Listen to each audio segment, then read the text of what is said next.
será la admiración del mundo. Parece algo ampuloso.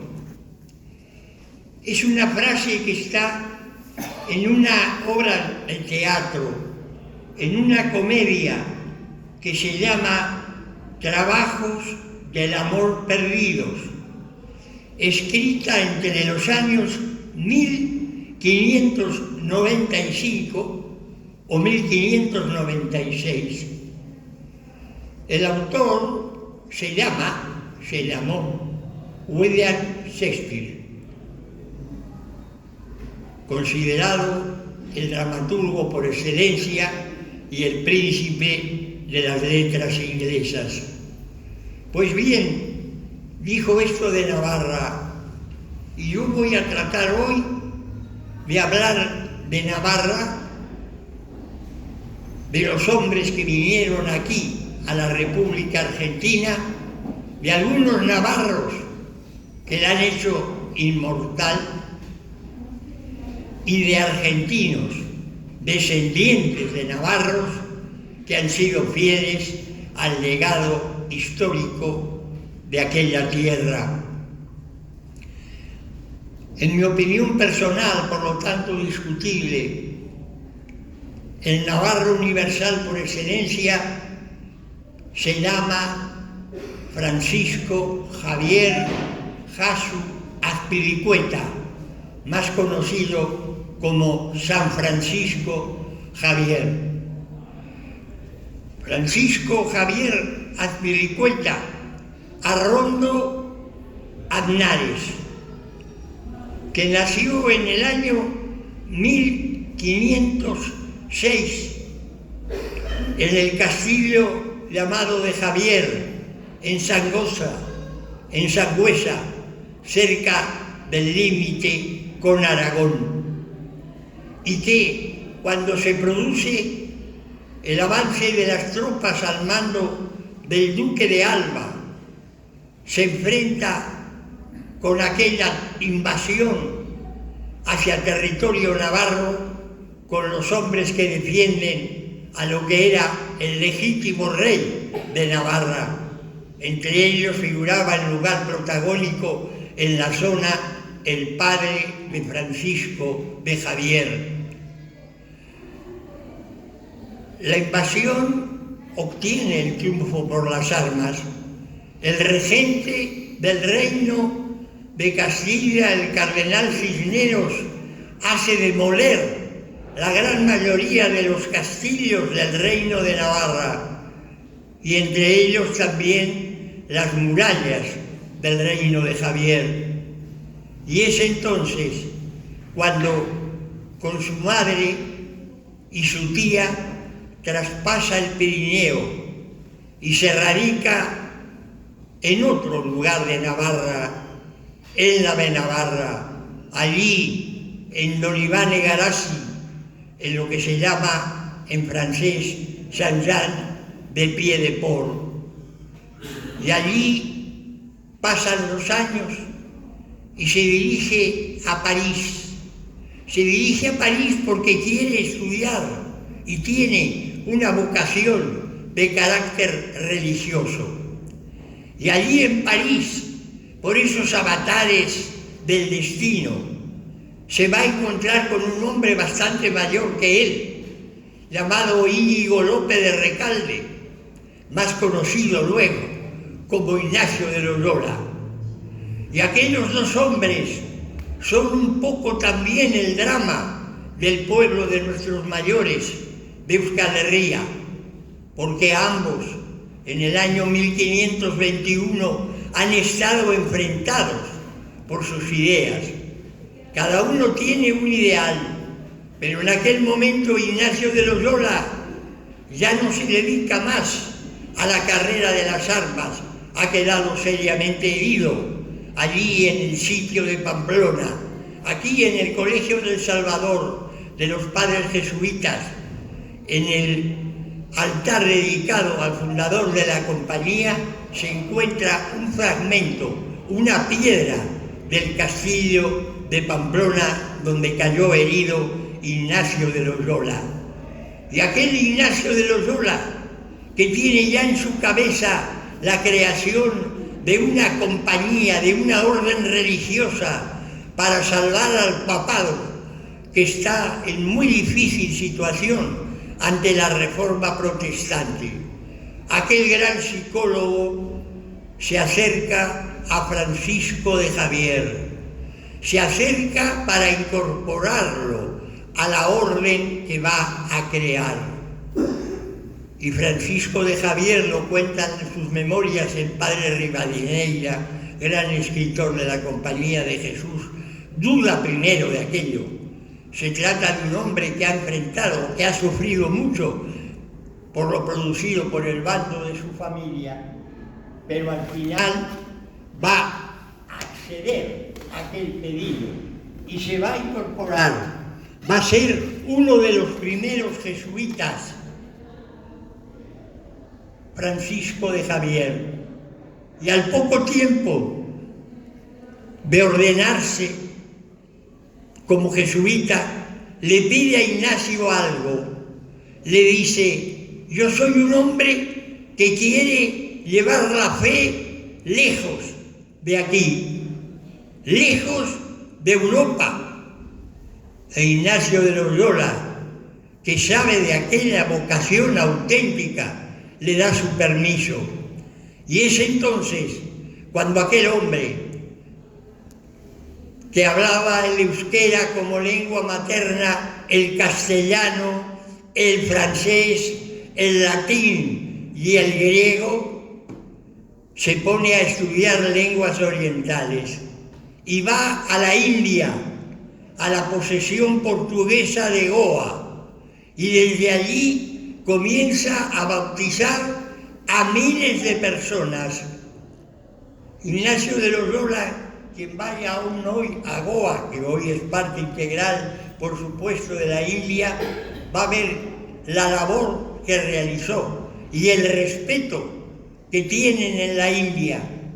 De esto nos hablaba en el Colegio del Salvador el famoso filósofo y orientalista, el padre Ismael Quiles. Pero no quiere solamente quedarse en la India, porque terminada su misión se traslada al Japón. Y allí va a comenzar también su labor de carácter misionera. Y cuando en el Japón la presión de los bonzos de más, etcétera, le lleva a tener que abandonar el país, aquel navarro, con ese concepto de desafío frente a la vida que caracteriza a cada uno de los que han nacido en el territorio de la varias veces milenaria Euskal Herria, decide ir a China, India, Japón, China.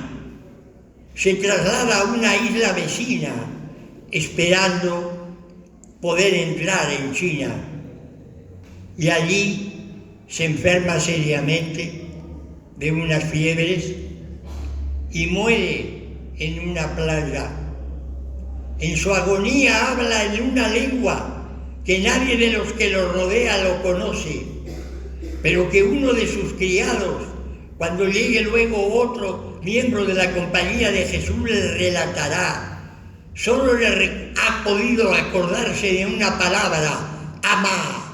Amá, que en euskera significa madre, porque Francisco Javier Jasso Azpilicueta, en su agonía, se acuerda de su madre, se acuerda de la lengua materna que allí en Javier tuvo.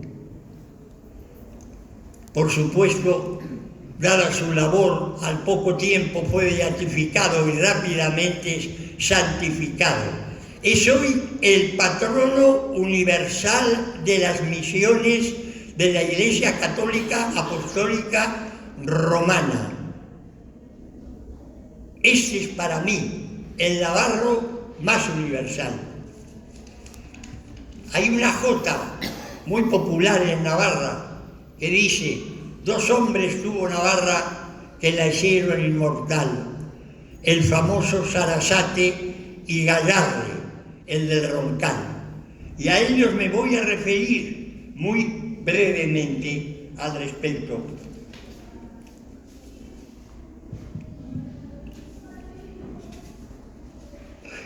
Julián Gayarre nace en el Roncali, en el Valle del Roncal, en 1844, en un hogar muy humilde. Su padre es pastor de ovejas. Desde muy pequeño le gusta cantar, tiene una voz. Y en el pequeño Orfeón de Roncali le dicen que vaya a Pamplona a estudiar canto. Se lo dicen cuando es apenas un adolescente y trabaja de herrero, y mientras trabaja sigue cantando canciones populares de Navarra. En Pamplona va al conservatorio y le escucha cantar un gran maestro de canto navarro, famoso, Hilarión Eslava. E Hilarión Eslava se da cuenta de aquel diamante en bruto que necesita pulirse, porque Julián no conoce absolutamente nada de solfeo, de la técnica vocal, etc. Pero Hilarión Eslava, en la misma Pamplona, pide una audiencia a la Diputación Foral de Navarra para que le concedan una beca a Julián Gayarre. Y le da una invitación, que trate de lograr tener un maestro llamado italiano Francesco Lamperti. Francesco Lamperti es el mejor maestro de ópera italiana del siglo XIX. Y cuando lo escucha cantar Lamperti, hay un libro de un gran musicólogo canadiense, Tom Kaufman, dice que Lamperti quedó ensimismado con aquella voz.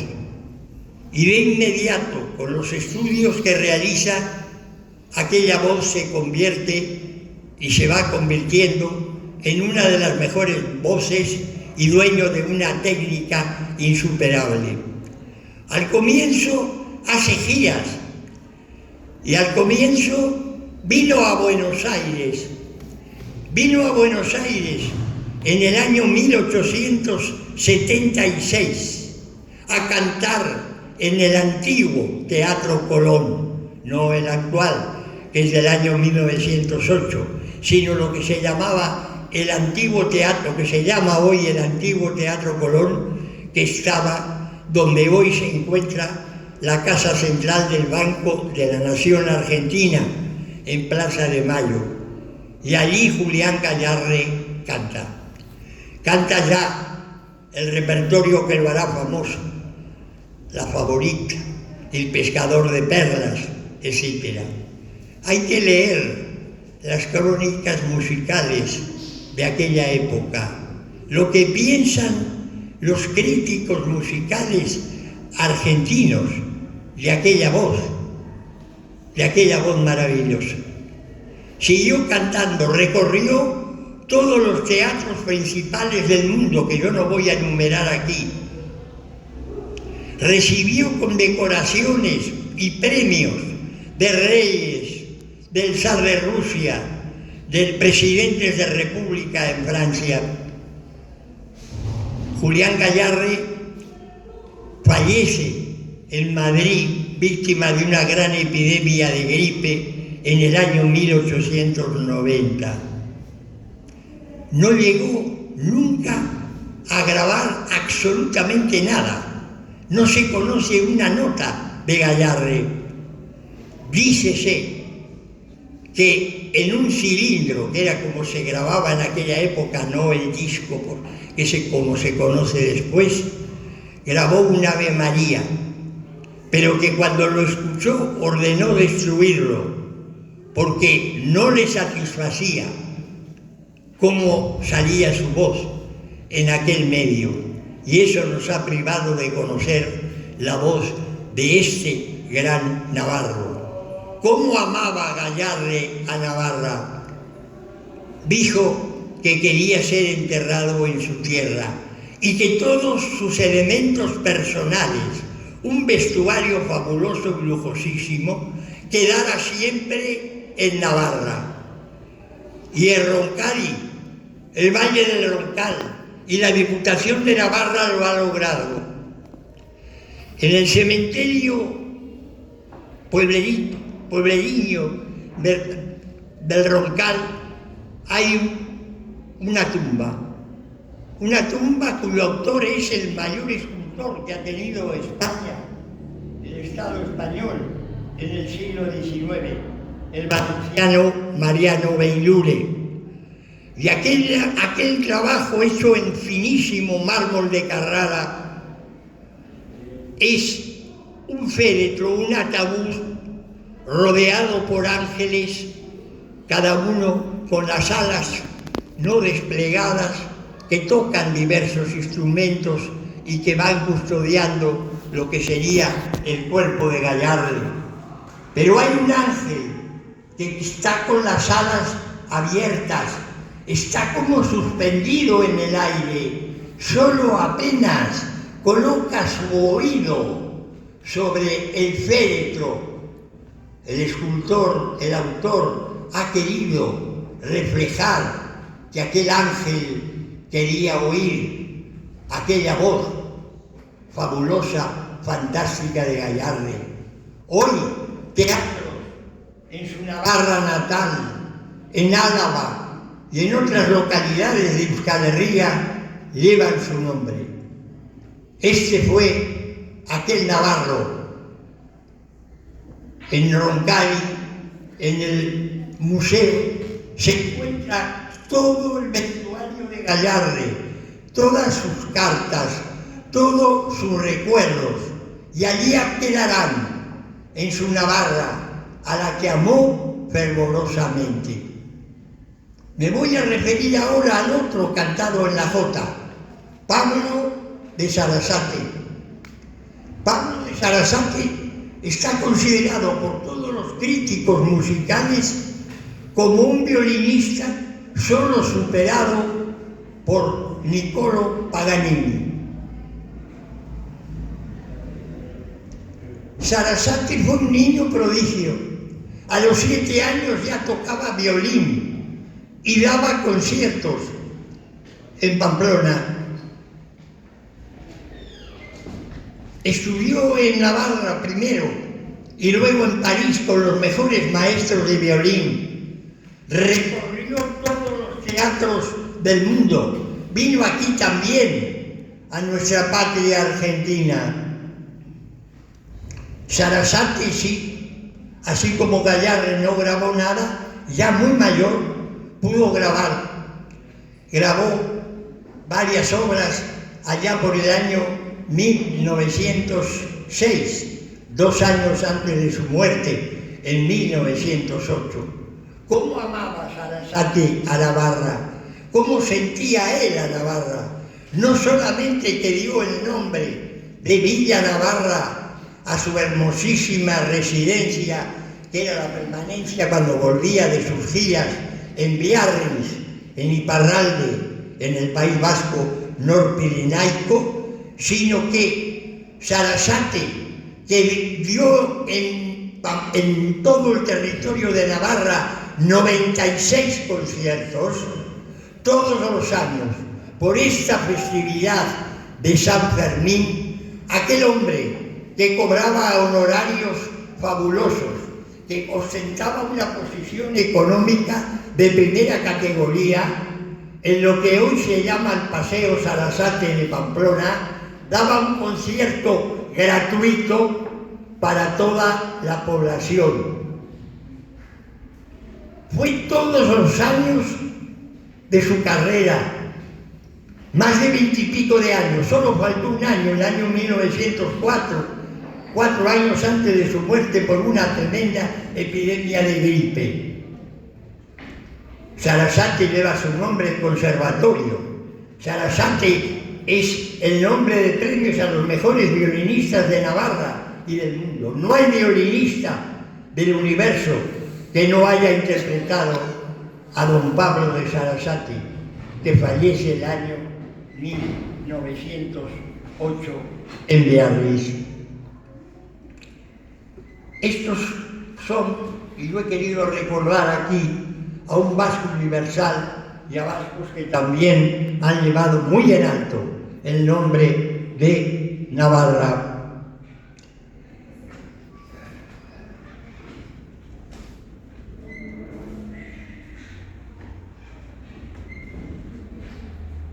No me voy a referir, os aviso, a la historia de Navarra, porque creo, y lo digo con total honestidad, que es imposible en el tiempo que dispongo y que yo sé que se va a extender un poco más de lo que había pactado con el Endacari, con el presidente del centro, con el amigo Daniel.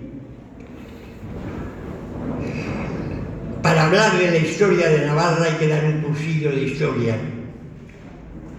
Es hablar de muchos años y es hablar del territorio vasco, del Herrialde, que tiene más abundante documentación al respecto.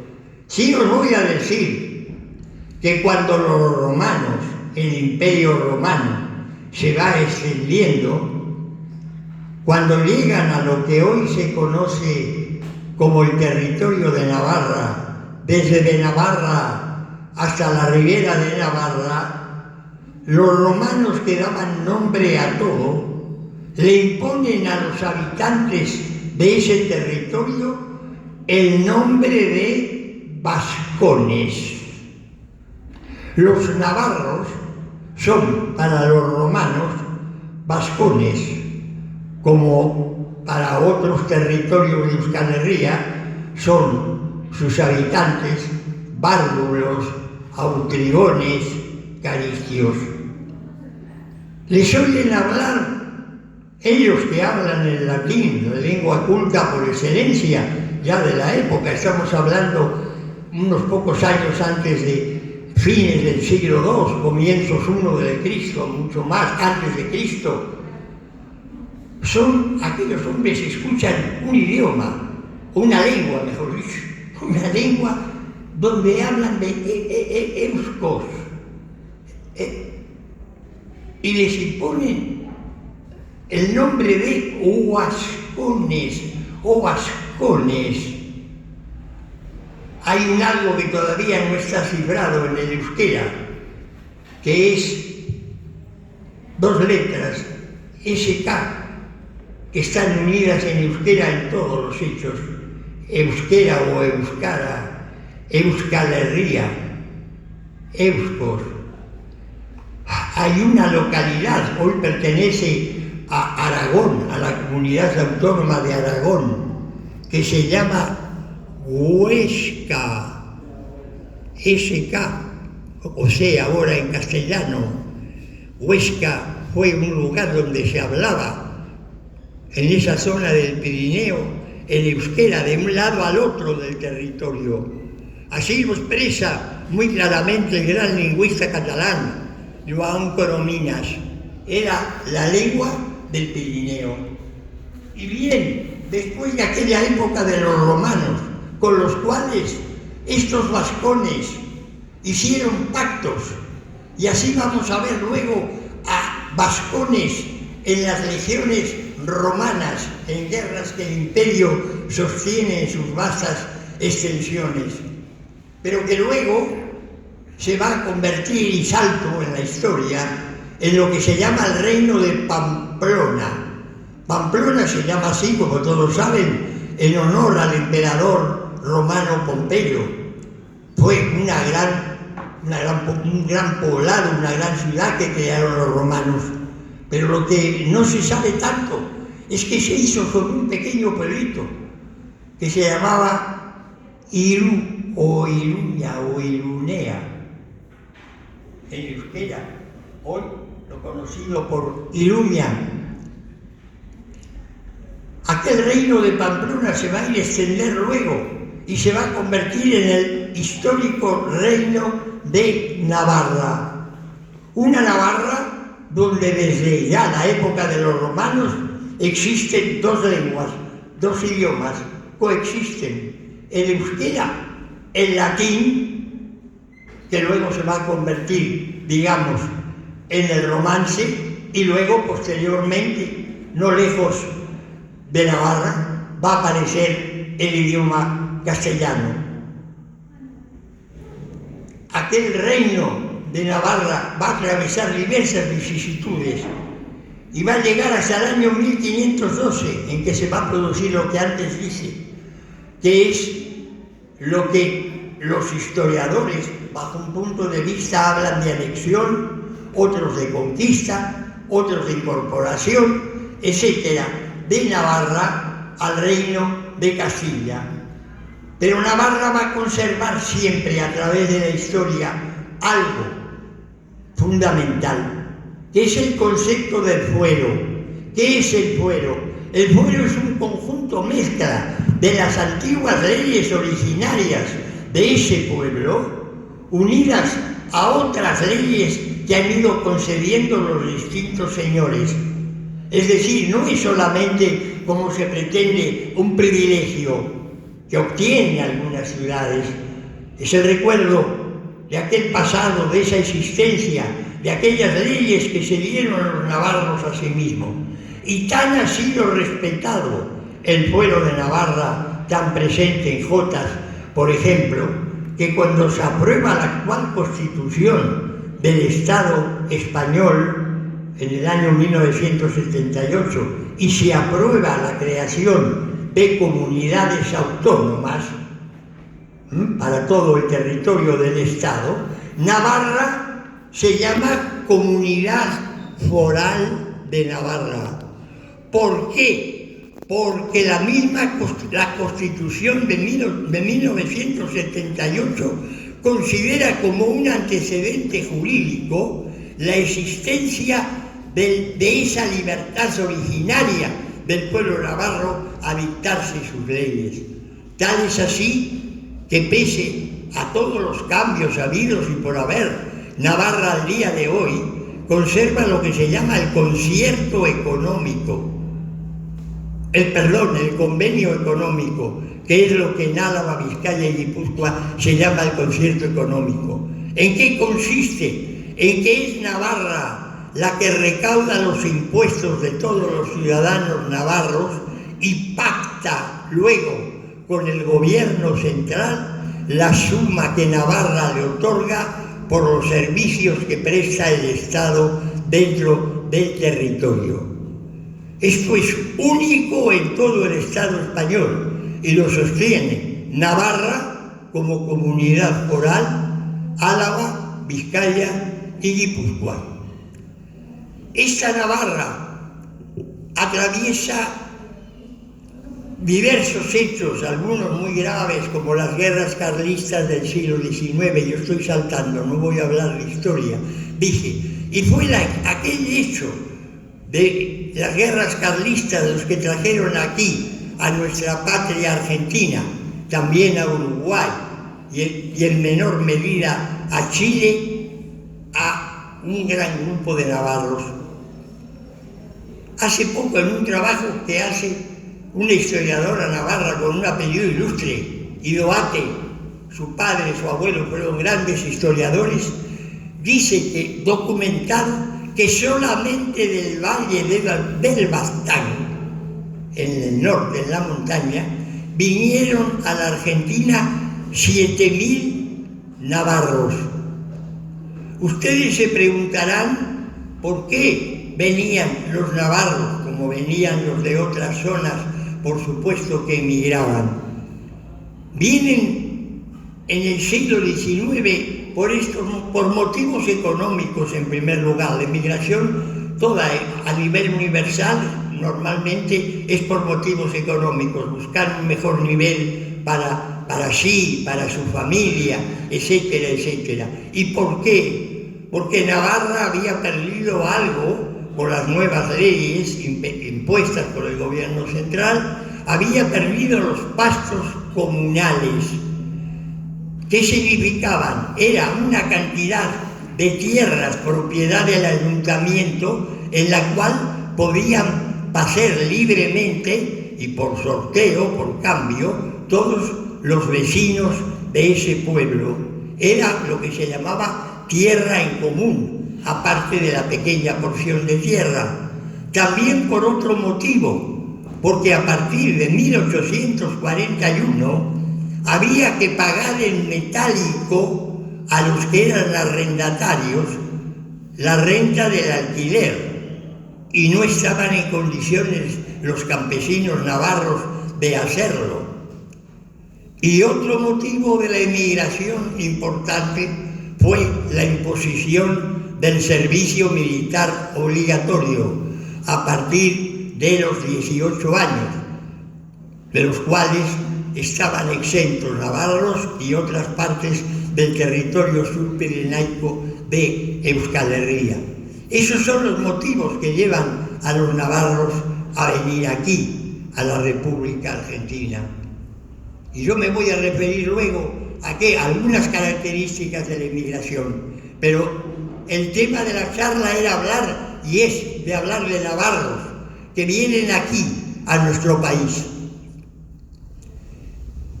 Hay un trabajo del doctor César García Belsunce, miembro del Instituto Americano de Estudios Vascos, de la Academia de la Historia, etc., un trabajo sobre específicamente Navarra. Lo hace él en homenaje a sus ancestros que provenían de la Baja Navarra, de la Navarra norpirenaica, de los señores de Belsunce. Y en él hace un trazado de los navarros que ya vienen aquí antes de nuestra independencia argentina, antes de 1816.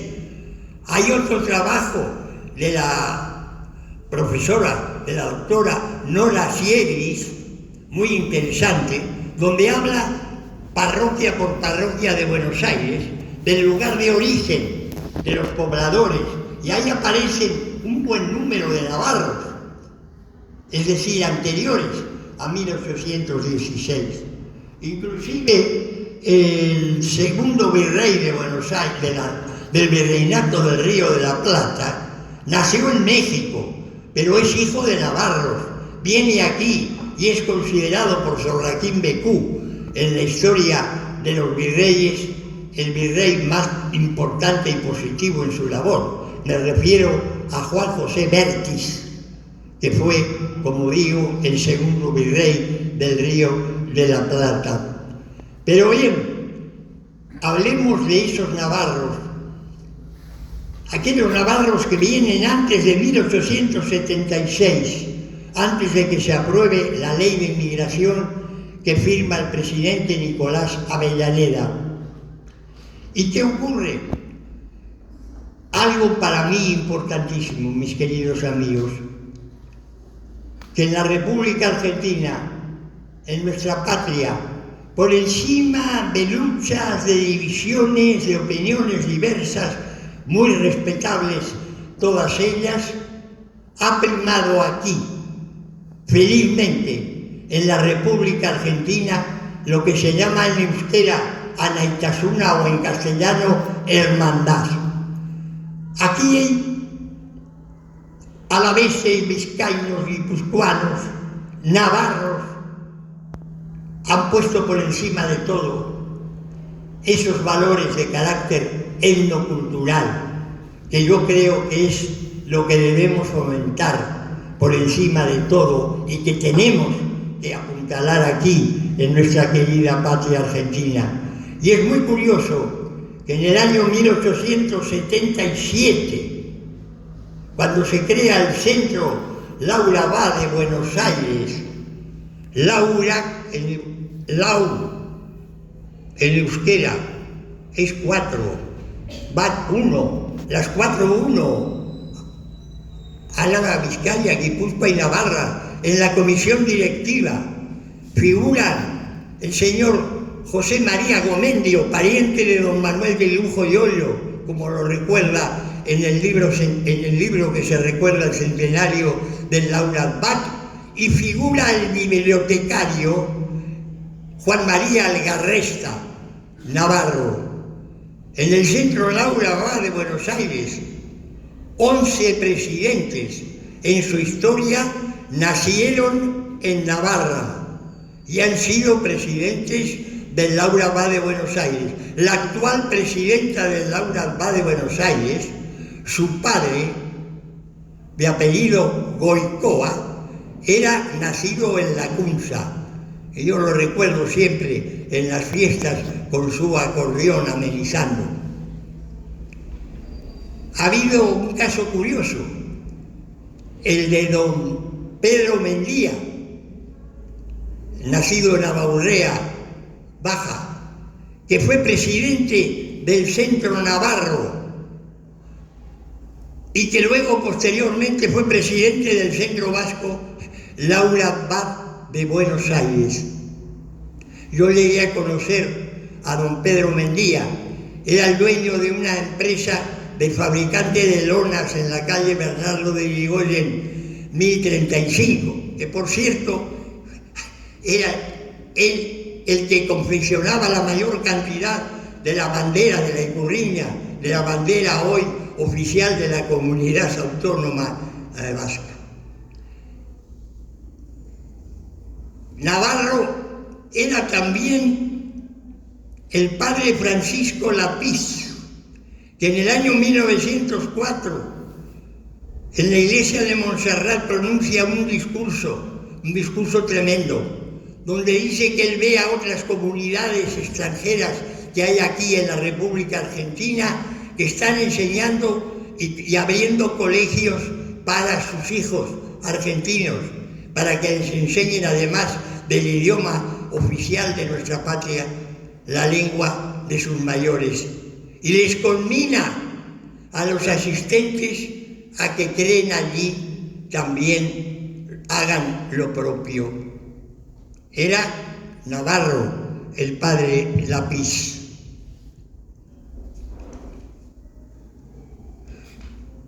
¿Qué inmigración ha traído Navarra aquí? ¿Qué hombres? ¿Con qué pasado? El doctor Santiago Cunchillos Manterola, nacido en Pamplona, era el asesor principal de la Diputación Foral de Navarra. Es autor del prólogo de un libro, de una novela hermosísima del gran príncipe de las letras de Euskal Herria que se llamó don Arturo Campión, titulado Blanco y Negro. Pero es que junto con Santiago Cunchillos vino también el ingeniero agrónomo don Pablo Archanco. Don Pablo Archanco en su casa armó la primera escuela en la lengua navarrón, en euskera para niños. Y allí eran niños los que aprendían la lengua de sus mayores, la misma que había resonado en el año 778 en Navarra, en el desfiladero de Orreaga, en castellano Roncesvalles, cuando los vascones, léase navarros,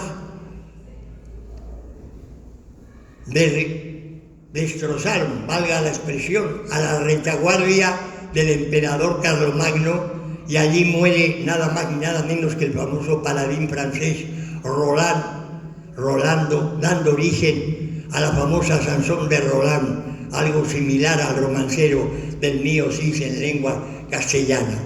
Fueron aquellos navarros que no sé si alguno de ustedes ha tenido oportunidad de visitar Orreaga. Impresiona aquel desfiladero desde aquellas alturas en el año 778, cerrado por el norte y por el sur, queda Roland. Y allí los vascones se acuerdan de que cuando ha pasado Carlomagno, poco antes ha cruzado de nuevo el Pirineo, derribó las murallas de Iruña, de Pamplona, camino a Zaragoza. Y de alguna manera aquella afrenta fue saldada allí, corriendo entonces mucha sangre.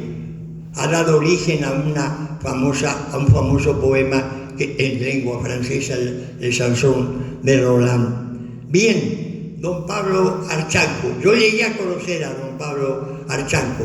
Era un conocedor del derecho de minería, de la agricultura de Navarra, que nombraba corralizas por corralizas del territorio, etcétera, etcétera. Mis años, el haberme de alguna manera dedicado desde muy chico al tema vasco en la Argentina, comencé a los 15 años, me llevaron a conocer a un hombre al cual Navarra ha sabido rendir su homenaje en su momento. Me refiero al doctor Andrés María de Irujo Olio, creador de la editorial vasca Ekin. El primero de los tomos de la Biblioteca de Cultura, creada, libro aparecido en el año 1942, y no es al azar, se llama El genio de Navarra, de Arturo Campión. Y hay en la Biblioteca de Cultura Vasca obras de Navarra como Blancos y Negros,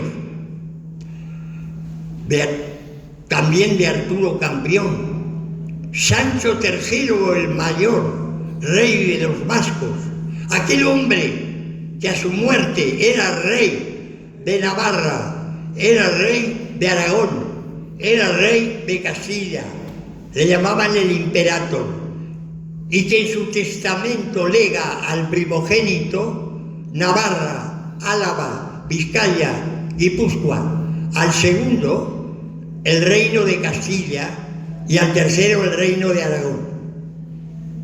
Esa fue la separación de su testamento en el año 1035.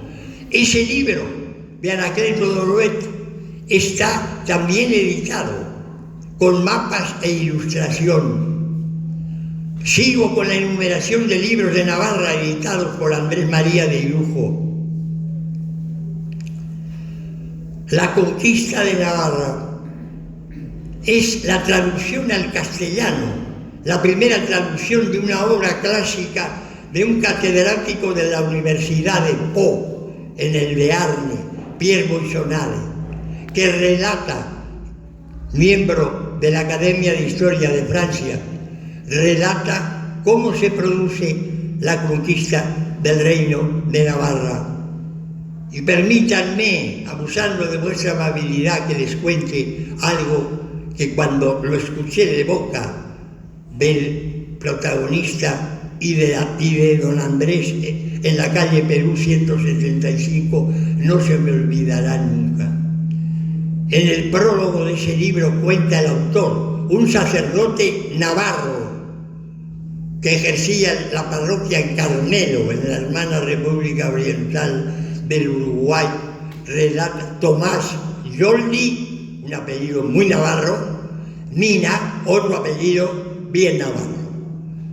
Un día, este recién ordenado sacerdote, pero ya interesante historiador, pasaba por una calle de Pamplona y de repente, de una puerta, apareció un hombre anciano, con unos anteojos tremendos de miope, apenas veía. Se llamaba Arturo Campión y le dijo: Padre Yoldi, aquel hombre que no tenía, no sé si 30 años, un hombre ya muy mayor, usted tiene una misión a cumplir, usted tiene que hacer traducir del original francés al castellano esta obra que es fundamental para que nuestros historiadores navarros conozcan a fondo una realidad desde un punto de vista extremadamente serio, documentado, académico. Y Tomás Yoldi le contestó: pero usted, maestro, yo no puedo, mi vista no me lo va a permitir, pero usted tiene esa misión. Pasó el tiempo, le entregó aquella obra en francés. Los avatares de la vida lo llevaron al padre Yoldi a Uruguay. Se dedicaba a su sacerdocio, pero todos los meses recibía una carta desde Londres de otro navarro, don Manuel de Irujo, en la cual le decía: tiene usted una misión que cumplir. Se la dio don Arturo para que los navarros, y él también lo era, nacido en Lizarra, en Estella, conozcan la historia de Navarra. Y tanto insistió don Manuel, que era un machacón, hablo por conocimiento personal de causa, que Tomás Yoldi Mina un día puso en manos de Andrés María de Irujo y de Isaac López Mendizábal, esa obra que fue editada, por supuesto, por Ekin. Cuando falleció Andrés el día de San Miguel, patrono también y tan querido en Navarra, recordemos San Miguel de Aralar, falleció de un ataque, le dio un ataque, falleció pocos días después, sobre la computadora. Estaba trabajando sobre apellidos de Navarra. Estaba lejos del país. Fue el 29 de septiembre de 1993. Y cuando lo hicieron en Pamplona, en 1970 y pico, casi el 80, que volvió a Navarra, una entrevista, dijo: mi trinchera han sido los libros y la cultura. ¿Para qué? Para hacer conocer fundamentalmente a Navarra. El primer obispo salesiano de la Patagonia, el primer obispo de Patagonia, era de la orden salesiana, fue un argentino nacido en Bahía Blanca, llamado Nicolás Esandi, apellido netamente navarro. Hablaba euskera. Fue el primer presidente del Instituto Americano de Estudios Vascos, creado en la Argentina en el año 1943. Un hombre de vasta cultura, autor de un volumen, valga la redundancia, muy voluminoso en páginas, llamado Vascos y Etruscos, hijo de navarros, de la Navarra Alta, de la Navarra Baja, mejor dicho. Vino aquí el padre del doctor Miguel Ángel Echeverri, a Concordia, a Entre Ríos. El doctor Miguel Ángel Echeverri sentía por Navarra, no lo llegué a conocer, pero me consta por quienes lo conocieron, un amor profundo. Fue miembro de la Sociedad Argentina de Hematología.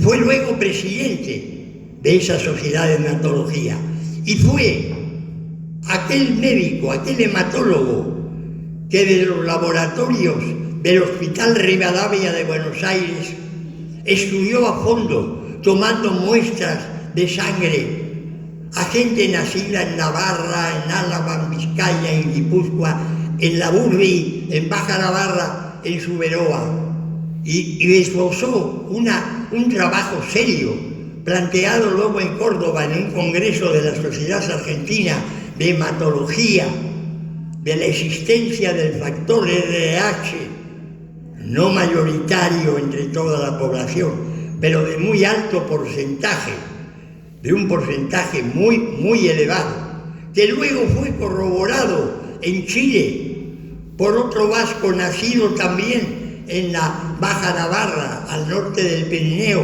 el doctor Jauri Iberri. Fue miembro del Instituto Americano de Estudios Vascos y honra a sus mayores. También era navarro y hoy están aquí representando al Centro Vasco de Iparralde los amigos Norma Ríos y Juan Carlos Ibarrola, el padre de Michel Iriar. Me voy a referir no a él, sino a su padre, Michel Iriar, padre, nacido en San Jean de Pied-de-Port, en Don Iván Egarasi, que fue el corresponsal en la Argentina de la revista Gure Herria, y que cuando se crea Euskaltzaleak en Buenos Aires en el año 1944 para dar clases de euskera, fue el que representó justamente al territorio de Navarra. ¿Cómo no? Y antes lo nombré al doctor García del Surcín. Más adelante, si me permitís, voy a hablar de una familia bien destacada del centro navarro. Me refiero a la familia Allanz. Don Crisanto, Eulogio, el nieto, han pasado por esta casa. Allanz ha sido un hombre, yo no conocí al primero de los Allanz, conocí a Allanz, el hijo, que fue miembro del Instituto Americano de Estudios Vascos, y le he oído hablar de su Navarra, y creo, por lo que tengo entendido, que ha sabido transmitir bien a su hijo, nacido en 1945, ese amor y ese sentimiento. Un hombre que hizo mucho por la cultura de Navarra, e hizo muchas cosas, algunas las conocemos y otras no tan conocidas, porque hacía en ese aspecto de la humildad una virtud. Y por último, para que conozcáis, porque esta es una cosa curiosa, hay un navarro que en el año 1935 acaparó las primeras páginas del diario La Nación, La Prensa, Crítica, etc. Se llamaba Guillermo Larraín, el vasco de la carretilla, porque resulta que el vasco de la carretilla había nacido en Navarra. Y hay navarros y descendientes que no saben este hecho, que no saben el hecho de un hombre que por una apuesta, por un desafío característica del pueblo navarro y del resto de Euskal Herria, resolvió hacer algo que nadie había hecho, que es venirse desde la Patagonia, directamente de Comandante Piedrabuena, donde tiene un hermoso mural, desde donde salió, hasta la Plaza de Mayo. Y como cuando dijo esto, trabajando para una empresa petrolera americana en el año 1934, los demás obreros, era un obrero humilde, era un obrero común, pero se le rieron y le dijeron, tú eres, perdona, no quiero que lo diga, tú eres más bien andaluz, ¿no? Porque tienen fama de ser un poco ampulosos, ¿no? Bien. Le dijo, no, es que no solamente voy a ir caminando tirando de una carretilla. Y así lo hizo. Tardó un año, de febrero a mayo de 1935. Terminó dando la vuelta a la Plaza de Mayo. Su carretilla se encuentra actualmente en el Museo Histórico de Luján, que lleva el nombre de un argentino descendiente de Euskal Herria. Me refiero al doctor Enrique Udaondo.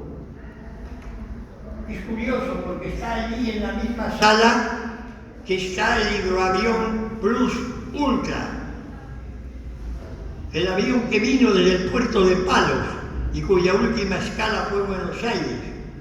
Llegó aquí en la década del 20, durante la presidencia del doctor Marcelo Torcuato de Alvear. Aquí lo recibió el presidente de la República. Eran 4 tripulantes. El 50% eran navarros. El copiloto, Ruy de Alda, nacido en Lizarra, en Estella, y el mecánico, Pablo Rada.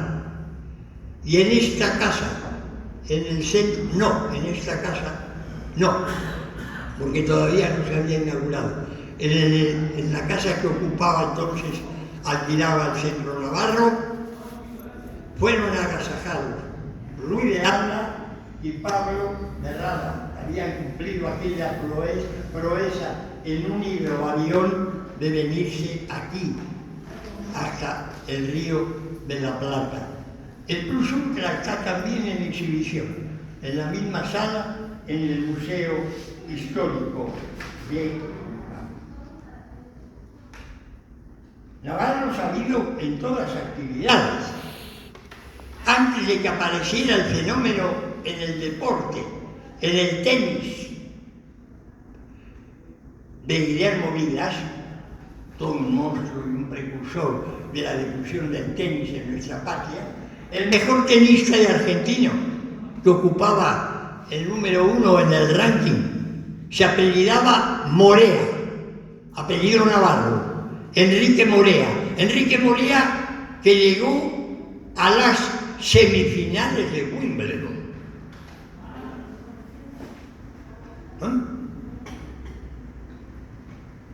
Bien.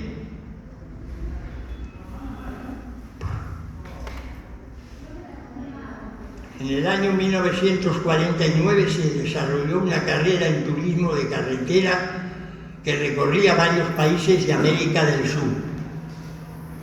En un lugar, cuyo nombre no viene al caso, sufrió un gravísimo accidente. Se despeñó un coche, un Chevrolet, en el cual viajaba al volante un señor llamado Juan Manuel Fangio, y llevando como copiloto a un señor apellidado Urrutia. Iban en la ruta, pasaron varios, estaba ahí a la vista, pero se estaba compitiendo por una carrera importantísima, la más importante de aquella época, como digo, abarcaba varios países. Y apareció un coche, todo pintado de negro, que tenía una inscripción que decía Ciudad de Junín y que pertenecía a Eusebio Marcilla. Marcilla es el nombre de un pueblo de la Ribera de Navarra. Y aquel corredor, aquel hijo de Navarros, paró su coche y fue a auxiliar. Le auxilió no solamente a Fangio, sino que subió también a su coche, también a Urrutia, que se encontraba en muy grave estado, y que lo llevó al hospital de la localidad más próxima al lugar del accidente. Se le llamó a Eusebio Marcilla, y así se lo conoce en el mundo del automovilismo, el caballero del camino. Señores, amigas y amigos, tiene un monumento en la plaza importante de Junín. Aquel hombre era hijo de Navarros. Aquel hombre cumplió lo que con su sangre le indicó, que era ayudar a un ser humano, ser solidario. Quizá le costó, como se expresó en su momento en la revista El Gráfico, que mi padre conservaba en Bilbao cuando él era niño. No habíamos venido a la Argentina todavía hasta el año 50. El primer puesto en la carrera, luego siguió. Llegó tercero, tengo entendido.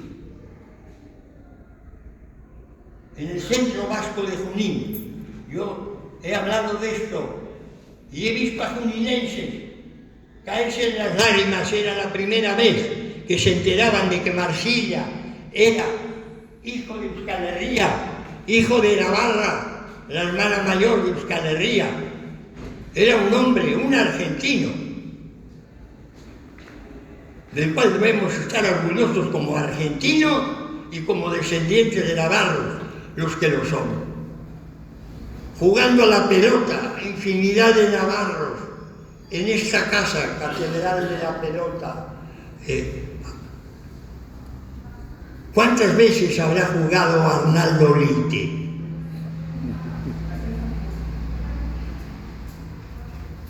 Yo le dije un día que había que escribir un pequeño folleto. Me dijo, sí, pero como tantas cosas. Se dicen sí, pero no se llegan a hacer.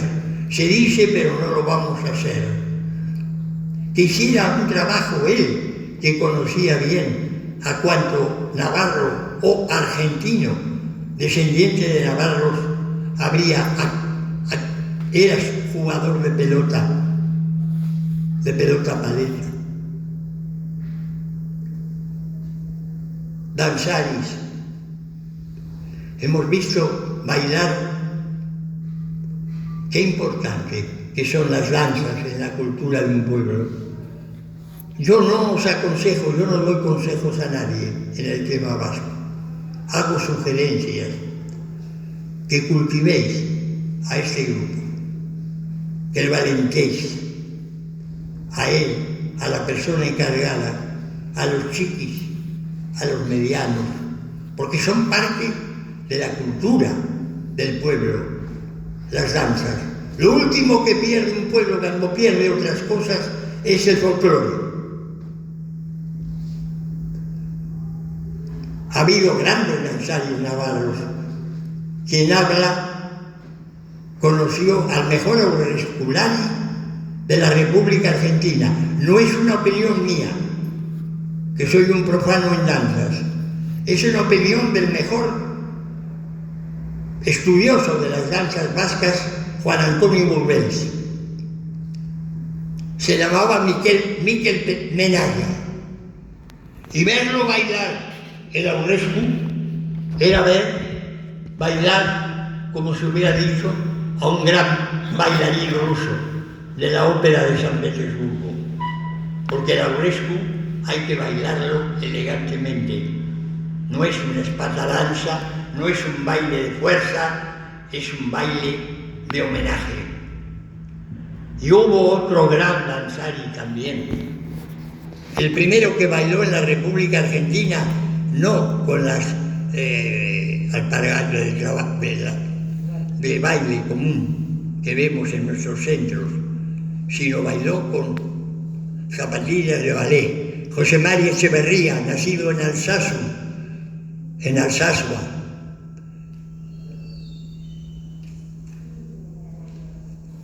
Yo voy a nombrar a algunas personas cuyos nombres creo que resuenan en esta casa. Socios, algunos de ellos directivos.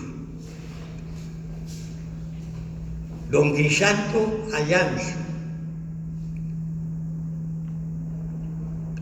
don Dámaso Sagasti.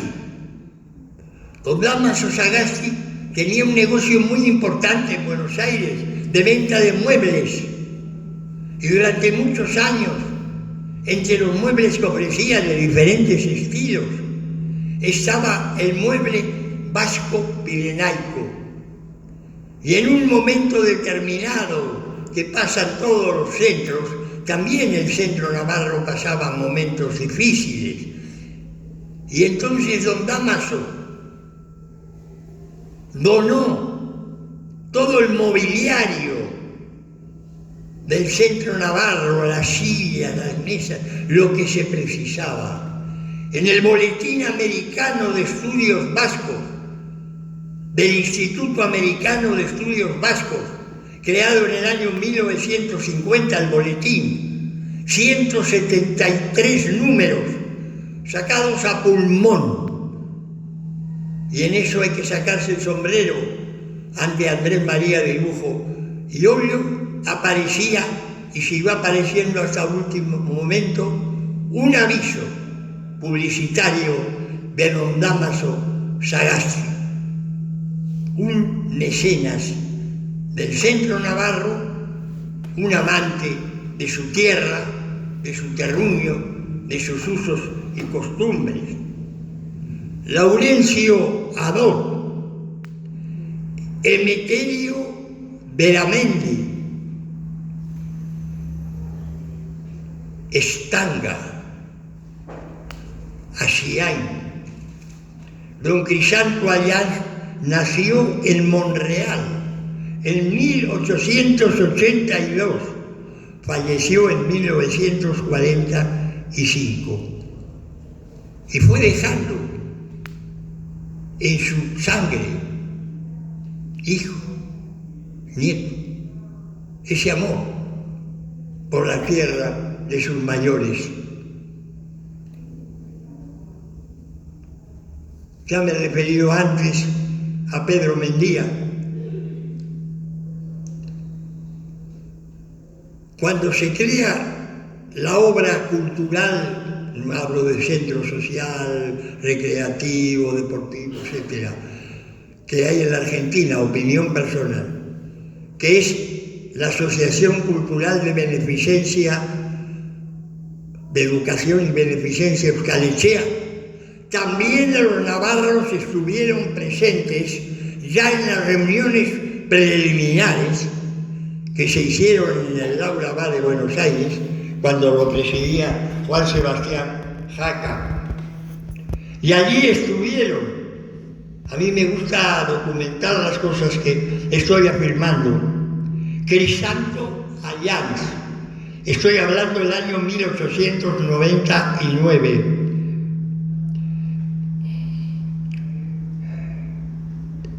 Emeterio Banfield, Martín Saraley. Fueron los y un señor de apellido Larumbe. Estuvieron ya en las reuniones preliminares para crear ¿qué? Para crear una escuela, un colegio para los hijos de alaveses, guipuzcoanos, vizcaínos, navarros, benavarros, labortanos, bretinos. El estatuto dice, sin importar el lugar geográfico de donde nacieron. ¿Y qué visión tenían aquellos hombres de fin de siglo, incluidos, por supuesto, los mayores?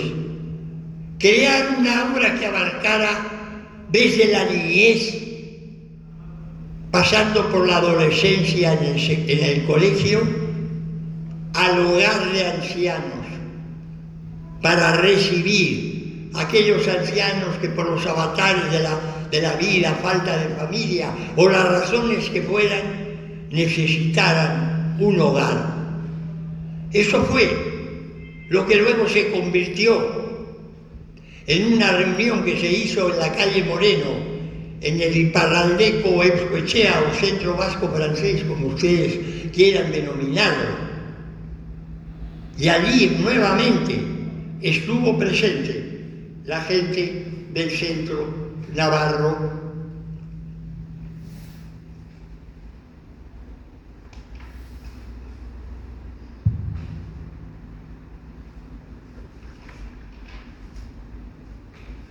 Permítame que termine. Me he salteado hojas porque me estoy pasando. Yo pecado. Échenme la culpa. Correcto. Permítame dar una expresión sobre lo que eran aquellos hombres, aquellos navarros, aquellas mujeres navarras, cuando llegan a nuestra patria, a esta generosa patria argentina, que abrió sus puertas, como dice el preámbulo de nuestra Constitución Nacional Primigenia de 1853, a todos los hombres de buena voluntad que quieran habitar el territorio argentino. Se extenderán los derechos y los deberes.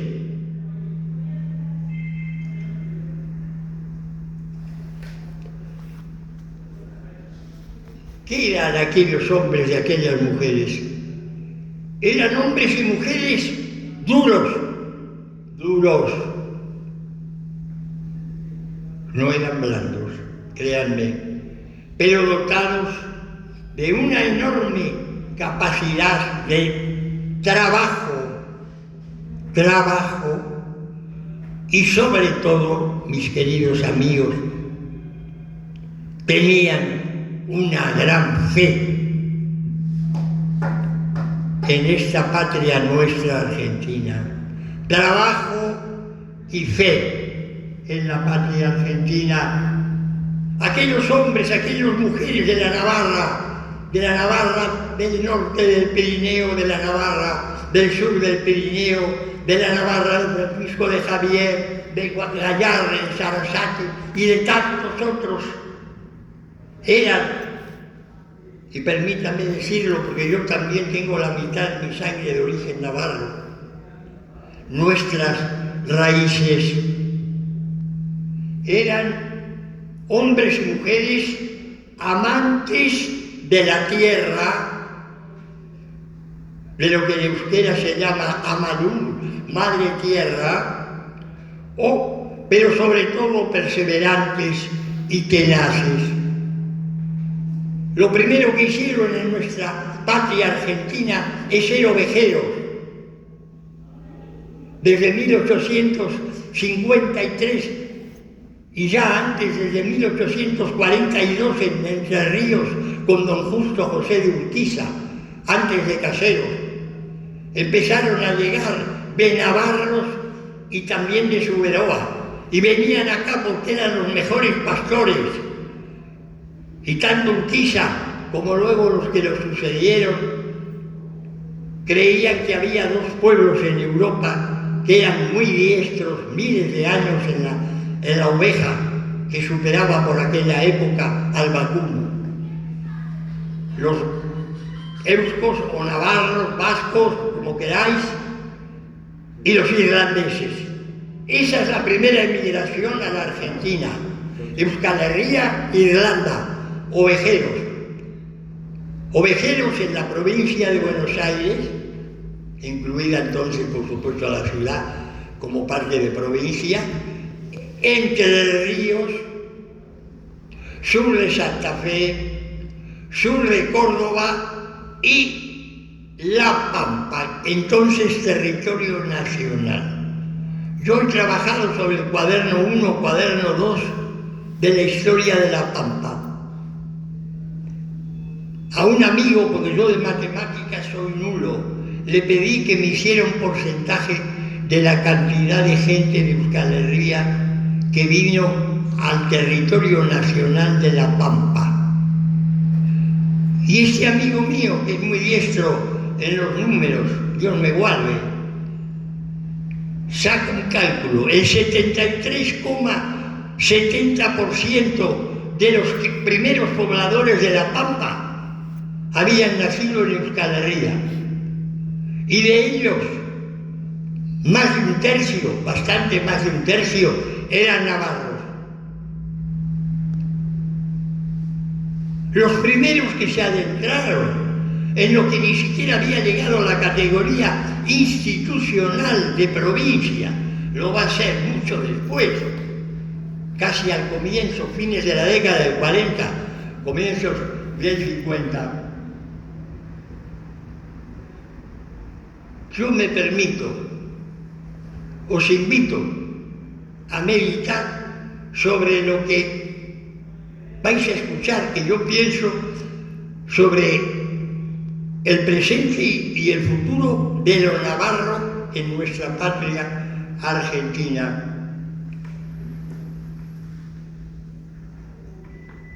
Yo creo que nuestro fin fundamental es que la cultura, que ha formado el carácter, la personalidad de Euskal Herria, de la hermana mayor navarra, como respetuosamente de todos los demás hermanos pueblos de la emigración que coadyuvaron al desarrollo material y cultural de nuestra patria argentina, es el hecho sobre el cual fundamentalmente debemos trabajar, lo cual no quiere decir que se atiendan otras cosas necesarias también. Creo que y lo digo por extensión igual aquí en el centro navarro, como en un buen número, no viene al caso, de centros llamados vascos que he visitado acá en la República Argentina desde hace muchos años, debemos trabajar en ese sentido. Y debemos trabajar por la cultura de nuestros mayores desde el lugar que cada uno lo sienta. El lugar donde se sienta esa mujer, ese hombre mejor aportando algo a esa cultura.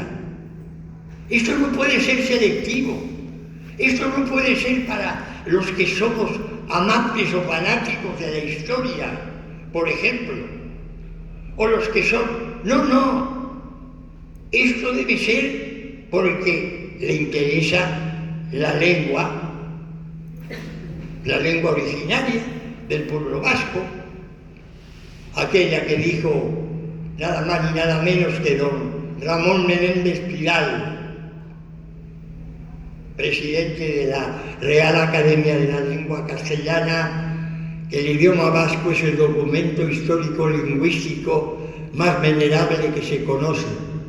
Lengua única y viva, conservada sobre el territorio desde época incalculable, quién sabe si anterior al clima y periodo geológico actuales. Este párrafo que acabo de decirles está en su libro acerca de la lengua vasca, colección austral, editorial Espasa Caspe, editado en Buenos Aires, Argentina, el año 1947. Pero no es excluyente, no es el monopolio exclusivo, tampoco. Se puede trabajar desde las danzas, se puede trabajar desde la gastronomía, se puede trabajar desde el deporte, desde la pelota, se puede trabajar desde los coros, desde el canto, se puede trabajar desde el mus, se puede trabajar desde el cultivo de la chapela, de la boina, aquella que, como dijo Pío Baroja, nos hemos desprendido de tantas cosas, menos de algo, que acá tampoco en la Argentina se desprendió el venido de aquellas tierras, que es la boina. Porque según Pío Baroja, y la frase muy baroquiana, la chapela es la prolongación del pensamiento del pueblo. Vale. Esa es la frase baroquiana, que tiene su salsa para pensarla. Se puede también desde la pelota. ¿Cuántas cosas se han hecho? Hoy en la Argentina se practica el sale, que se desconoce. El abuelo de mi esposa, don Donato Aramendía, fue durante muchos años canchero del Club Gimnasia y Esgrima de Buenos Aires. Y lo conocía al doctor Bortalejo y a muchos otros hombres, y algunos de ellos argentinos, descendientes de vascos que jugaron al sale. Y cuando en el año 1929 el presidente del Centro Vasco del Norte del Pirineo, don Juan Pedro Pasicot, acompañado de don Policarpo Barrena, fueron al homenaje que se le brindó por parte de todo el pueblo vasco y navarro a don Arturo Campión, le hablaron del sale en la Argentina y se quedó asombrado el gran maestro, ya muy mayor, don Arturo Campión. Se puede trabajar en distintos ángulos y sectores. Lo importante, mis amigos, es sumar partes para luego conformar un todo compacto, una unión química, no física, una unión química. Esa unión química para sumar y multiplicar y olvidarnos, dejarla en el cajón de los recuerdos y bajo varias profundidades, todo lo que sea, restar y dividir. Es decir, de 4 operaciones hagamos 2 y olvidemos otras 2. Yo felicito, y lo digo, tengo muchos defectos, pero tengo una virtud, al menos, que es no ser demagogo. Aborrezco la demagogia en cualquier orden de la vida. Lo que voy a decir lo siento así, y así lo voy a expresar. Yo felicito a la comisión directiva del Centro Navarro, en la persona del ingeniero Remondelli, a las socias y socios que podéis estar aquí, o a las personas que sin ser socios y socias sois amigos de esta casa, del Centro Navarro y de lo que aquí se vive y respira. Y cuando he venido acá, y hace 2 años, iba a venir en mayo del año, o 3, ya, 2020 y llegó la bendita o maldita pandemia. Pero hemos, porque los navarros, los vascos, somos tenaces y perseverantes. No somos cabeza dura, como alguna gente nos nombra. Somos tenaces y cuando algo se pone aquí, en la cabeza, en lo que se llama en euskera el buru, tratamos de cumplirlo. No somos hombres de múltiples tareas. No es nuestra virtud esa. Sí es aquella, que es un desafío y que tenemos que cumplirla.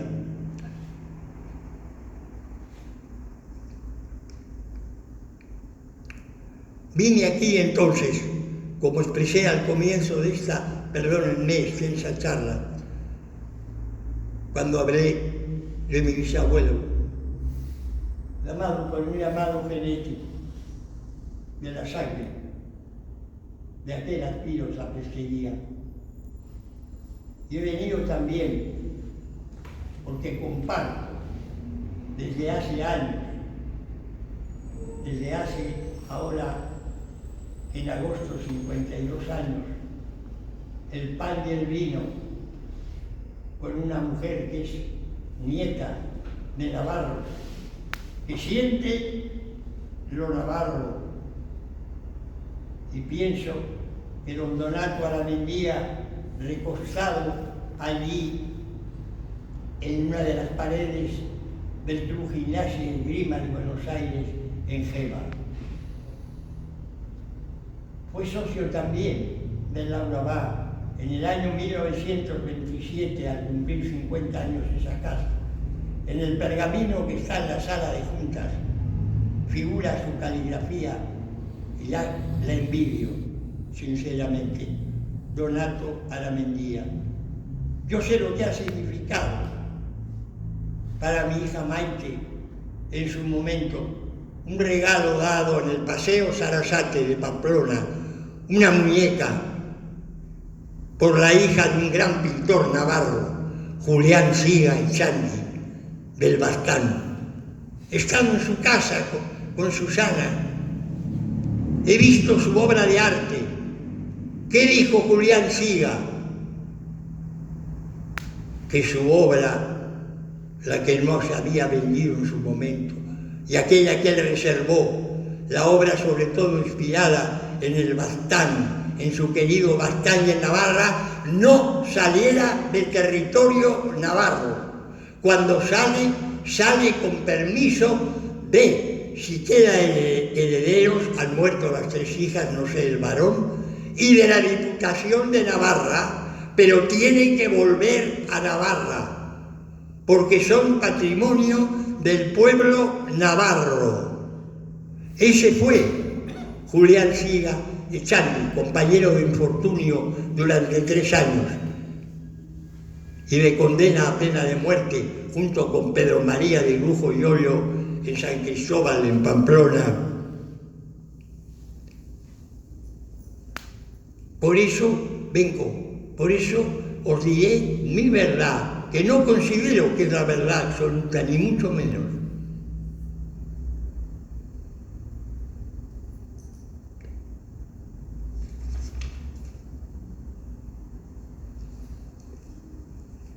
Yo os sugiero que tratéis en la medida de lo posible, en vuestras posibilidades, a la manera que vosotros lo consideréis, en vuestras familias, en vuestros amigos, en los que fuere, no importa el lugar de origen. Si es del común origen, bueno, bien, y si no, también. Somos todos argentinas y argentinos, ¿verdad? Difundir lo navarro, como vosotros lo sentís, con un compromiso, haciendo conocer lo que hicieron nuestros mayores. Yo modestamente, saltándome muchas cosas, os he hablado de algunos navarros con impronta universal, con impronta en diversos órdenes de la vida.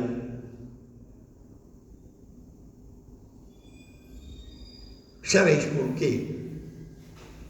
Porque de alguna manera es acercarse a aquella frase que Shakespeare expresó: Navarra será la admiración. Algunos no la creían. A mí me ha ocurrido que cuando he dicho eso me han mirado y me han llegado a preguntar en una localidad, no mencionaré su nombre: ¿de dónde ha sacado usted eso, Esquerro? Pues mire usted, del mataburros es Google, porque hay el que ponga la frase Navarra será la admiración, le aparece dónde está la obra cuando se escribió, el argumento de la obra, etcétera, etcétera, etcétera. ¿Cuáles son los valores? Los valores que deben para mí existir en un centro es valorar y respetar mucho a las personas ancianas, alentar a la juventud y a la niñez, humildemente, os lo digo. He venido acá a hablar en voz alta. A mí me interesa muchas veces más llegar acá a lo que los italianos llaman esos hermosos lenguajes delante del cuore, que aquí, porque ese a veces es traicionero, a llegar al corazón, a vuestros corazones honestos, con las experiencias, lo que os he dicho en esta parte final, de lo que comencé hace muchos años, cuando tenía 15, hoy tengo 85, y todos los días aprendo algo de los demás. Me decía recién una persona, vengo a aprender. No. Venimos a intercambiar ideas. Yo también aprendo. Aprendo de los que tengo enfrente. Aprendo de aquello que yo considero a la idea cultural de Euskal Herria, algo que en euskera se llama Eren, sembrar, Erensa, sembrar. Lo han hecho nuestros antepasados y ancestros hace miles de años. No sé si 6.000, 7.000, 5.000, yo no discuto por eso. Yo veo hechos. La palabra eti, por ejemplo, significa hacer, pero hacer cosas concretas, no divagaciones de lo que vamos a hacer. Hacer concreto, obras, por aquello de por sus obras los conoceréis.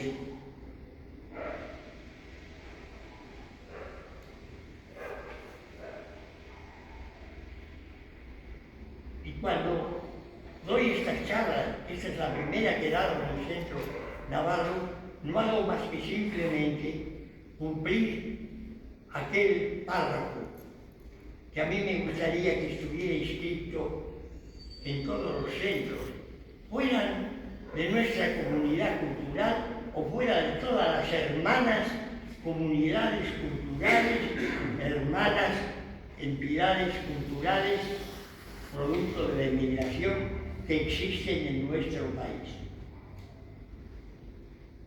La frase es esta: darle a nuestros padres una idea es explicar la mitad de lo que somos.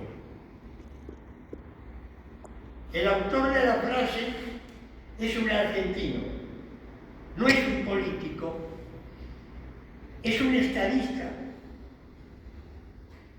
diferente. Se llama Juan Bautista Alberdi Arauz.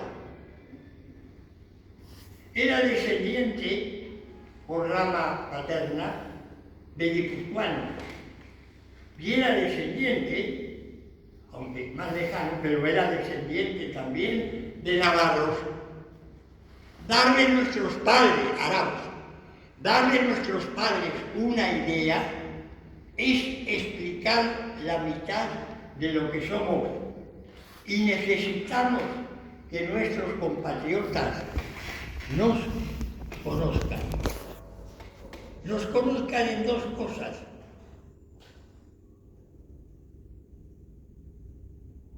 El valor del trabajo y sobre todo la fe en el futuro de nuestra patria argentina. Necesitamos que nuestra niñez y nuestra juventud, en las escuelas, en los colegios y también en el hogar,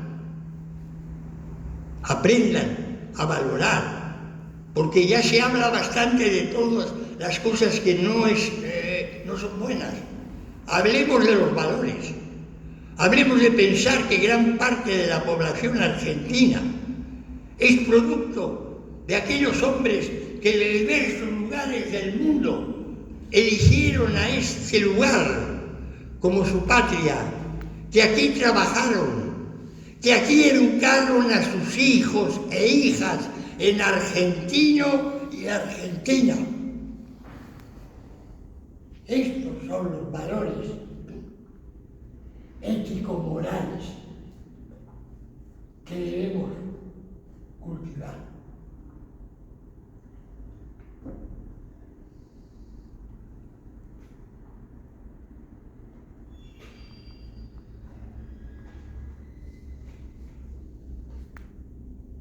Perdonadme si me he extendido, he faltado a la promesa que yo mismo me había impuesto, pero creo los hombres pasamos, las ideas quedan. Ojalá, alguna de ellas, no pretendo que todas ni mucho menos, os hayan llegado. Al cerebro sí, pero sobre todo al corazón. Que esta Navarra, de aquel abuelo o bisabuelo, la inmigración ancestral, no sé si hay navarros nativos en el centro en este momento.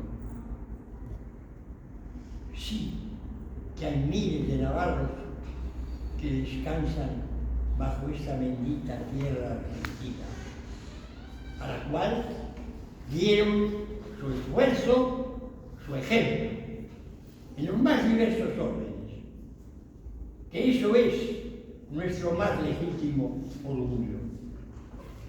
En estas paredes que se abrieron aquí en el año 1934, que fue también un producto del trabajo, el centro se creó en 1895, primero como el Orfeón Julián Gallarre el orgullo en el mundo para todo Navarro, que luego toma el nombre, lógicamente, de Centro Navarro, y que ha pasado diversos avatares, épocas claro y oscuro, como todas las entidades y como todo grupo social.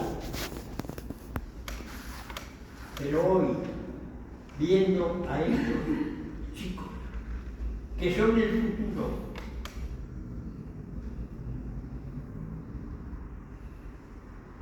pienso y termino aquí, mi gran amigo Pedro Mario Lujo, al cual se le cayeron las lágrimas un día en la Plaza del Castillo, el año 1978, cuando un hecho que ocurrió que para él significaba que durante años, algunas cosas que eran su ideal no se concretaran. Yo estoy seguro que hoy, al ver a estos niños, a estas niñas, a ese varón, a la profesora, a miembros de directiva, a nosotros, diría: Gorra Navarra, Gorra San Fermín.